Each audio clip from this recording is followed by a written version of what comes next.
I think it's no exaggeration to say that tonight, in these few hours, Egypt stands poised between revolution and counter-revolution. That is the meaning of the events today. I want to talk to you about what the revolution has looked like. I want to talk to you about yesterday, about a beautiful revolution yesterday. First of all, let me say this. The figures given by the mainstream media in this country, by the BBC, who talk at best about hundreds of thousands of people on the streets, are a lie. They're an enormous lie. I was in Tahrir Square yesterday. It wasn't just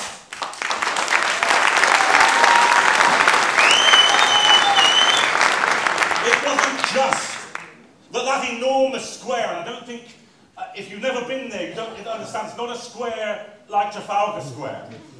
It's a square which is many times the size of Trafalgar Square. It isn't just the central circular area that you see from the television shots. It runs away down to the Egyptian Museum for double that size again. When you see the mass of people in that square, you are not seeing a picture like Trafalgar Square when it's round. You are seeing a wholly different order in terms of the number of people there. But yesterday, it wasn't just that in Tahrir Square, the crowd was so rammed, I was in the heart of it, so rammed that you felt your ribs were going to break because of the pressure on you from the people standing around you. But in the main streets, and they are main streets, they are the streets like Oxford Street and Regent Street in downtown Cairo, for a block in every direction, the streets were rammed in the same way. Back down Talat Harb to Midden Talat Harb, off the streets from Midden Talat Harb in every single direction. The army figure for the demonstration, yesterday was 1 million, and everybody I know thinks there were 2 million people in Cairo yesterday.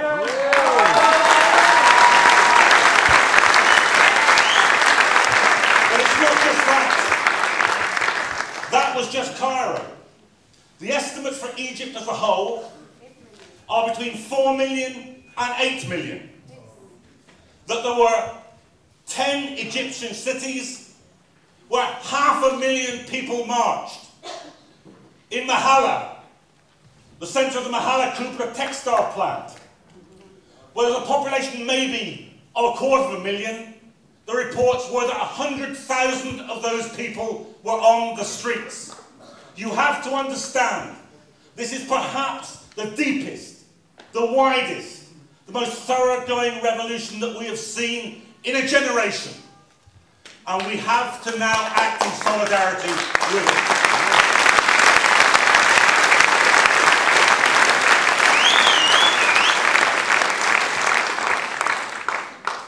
And what you don't see is the sheer carnival of the revolution, the sheer good-naturedness of it. I mean, I don't believe in national stereotypes, but I do think this.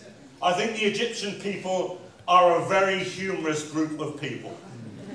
You know, I don't know my friend, I don't have the Arabic. My friend said to me, saw this guy standing like this with a placard. The placard said, "Mubarak, go, my arms are tired." There's another placard which says, "Mubarak, go, I need a bath." There were two toddlers, I've got the picture isn't here, there's another picture, two toddlers this high, literally this high, with a huge placard up to their chins, stood in the middle of the square with the title of a famous Egyptian play, which says, "The lesson's over, stupid." They were chanting in the square last night, "Tell him in Hebrew, he doesn't understand Arabic."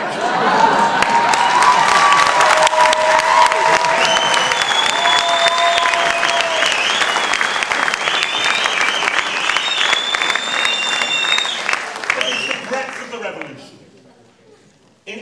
This is not an exaggeration. At every single crossroads in downtown Cairo, in many streets miles from downtown Cairo, the popular militias control the intersections. They search the cars, they direct the traffic, they organise the cleaning of the streets, they have patrols to stop places being looted. There is popular control of the streets. Even the army checkpoints that you see are controlled by civilians. As I went into Tahrir Square from Tal Harb yesterday, this is exactly what happened to me. I approached the line of infantrymen in their uniforms, with their rifles, with the bayonets fixed. The infantryman asked me for my identity card. I show him my passport. He then passes me over to a woman in a full burqa who searches my bag, apologises to me and says it's for our own safety. Now I think the British Airports Authority should introduce a similar thing in this country. Wouldn't that be a fun? If the people doing the searching at the airport were women in full burqas in this country, that would be an inversion, wouldn't it? And I tell you, the militia outside in the street where I was staying in Docking, 20 guys with staves, with iron bars, 2 of them are waiters from the hotel, still in their whites. Now I remember a phrase that I was taught very early, a phrase from Lenin. He said, a revolution is when every cook will govern. Well, obviously the waiters aren't waiting for the cooks, they're already running the streets over in Egypt.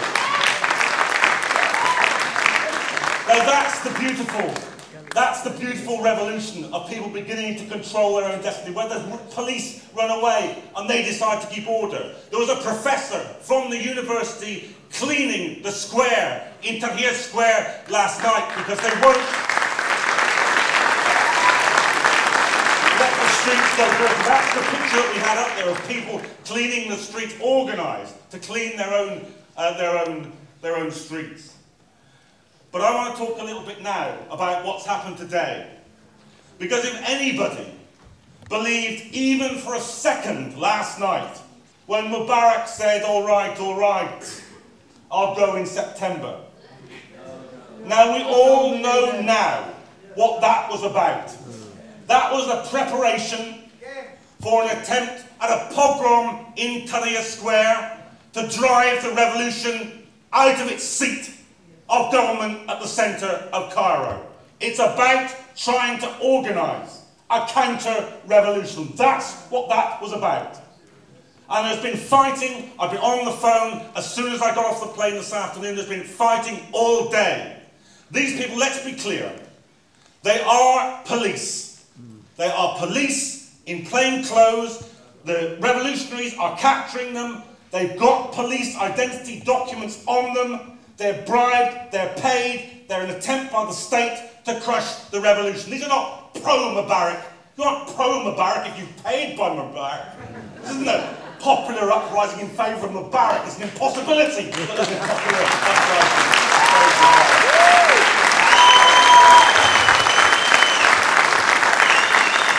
And you know the thugs, they got right across the square, right from the Egyptian embassy, they got right up to the, I don't know why the left meets outside KFC in Tahrir Square, but it does. They got right across the square to Tal Harb. But they've been fought back. This is the report I have now. I don't know whether it's true. I can only report to you what people just before the meeting began who were in Tahrir Square told me. And they told me this. We've pushed them back. We've fought them across the square. There are 5 people dead that I have heard of individually from people in Tahrir Square. But they pushed them back all the way to the Egyptian Museum. Some of the army, not all of the army, some of the army have been firing at the thugs. There are now Molotov cocktails and barricades being constructed by the people holding the square. And the last thing I heard, and I think perhaps the most important thing that I heard was this, that there are now columns being organised to march to come to the square. 7,000 from one of the working class districts. From Mbaba, the historic working class district in Cairo, 5,000 people marching towards Tahrir Square. I don't know if it's true, but it better be true. It better be right.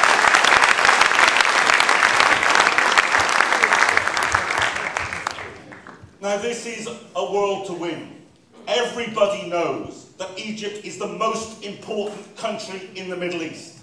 Tunisia first, now Egypt, the demonstrations in Jordan, in Libya, in Yemen, in Algeria. Everybody knows that the Middle East is on fire. Now, I've got a thing or two to say to Tony Blair and George Bush. You want to get rid of Arab dictators? This is the way to do it. This is the way to do it.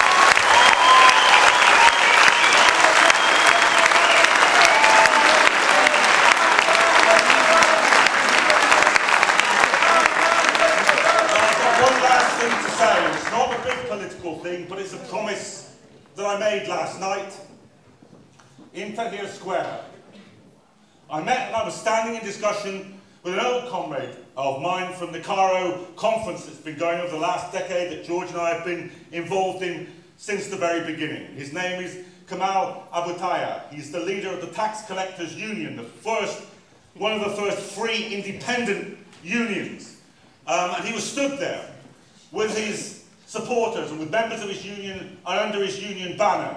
And I embraced him and I embraced many old friends, some of them wincing because they still have got the gunshot wounds and the wounds from the tear gas canisters and the rubber bullets that were fired at them outside the Interior Minister. And he said, I know why you're here, because you understand that this is about imperialism, it's about socialism, it's about getting rid of capitalism. I'm glad that you're here.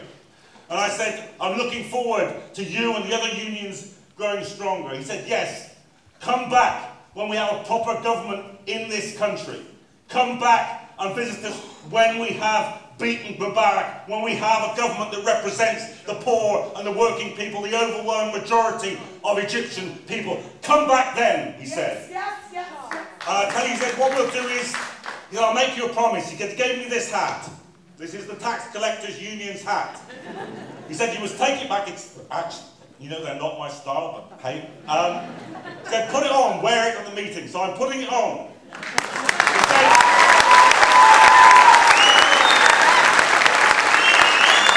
if you do that, and if you give the greetings of the Tax Collectors Union to the meeting, then when we have a government, we'll make sure that you're the British ambassador. Now, I'm keeping my side of the bargain, but I hope, to be honest, he doesn't keep his side. Because I want one of the revolutionaries from Tahrir Square to be the next British ambassador here. Yeah.